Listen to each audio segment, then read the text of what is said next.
লাগানো আটকাইয়া, তারপর ভিতরে আমার বাবা ছিল, মা ছিল, আমার ভাবি ছিল, আমার ভাতিজির বয়স 4 মাস, আমার ভাতিজা ছিল 4 বছর।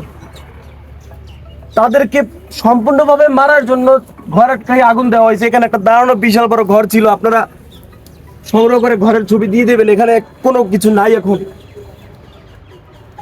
তাহলে আমি বলবো যে এই বিপ্লবী সরকার, আমরা যে বিপ্লব ঘটালাম, বিপ্লব ঘটাই একটা সরকার গঠন করে দিলাম। আমি তো ফ্রন্টে থেকে, আপনারা জানেন এখনো ভিডিও ফুটেজ আছে, ফ্রন্টে থেকে আমি স্লোগান দিছি, ফ্রন্টে থেকে আমি কথা বলছি। আমার ঘরে যদি না থাকে তাহলে এই বিপ্লবী সরকার কি করলো, কি প্রোটেক্ট দিল?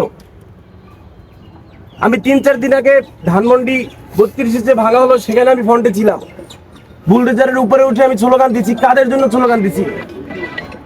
দেশের মানুষের জন্য স্লোগান দিছি, বাঙালির জন্য স্লোগান দিছি। বাঙালির জন্য স্লোগান দিয়ে আমার বাবা মা ভাই বোন ভাতিজা কেউ নাই, আল্লাহ কোনোভাবে বাঁচাই দিছে। বাইরে থেকে লাগাইয়ে সব পুরো ঘরটাই নাই। আমি অন্তর্বর্তীকালীন সরকারকে কাটছাট ভাবে বলতে চাই, 7 দিন টাইম, 7 দিন টাইমের ভিতরে যারা জড়িত তাদেরকে শনাক্ত করে বিচারের আওতায় এনে 7 দিনের ভিতরে আমার এই পুরা ঘর লাকড়ি সব সরাইয়া পূর্ণ ঘর স্টার্ট করতে হবে। 7 দিন টাইম।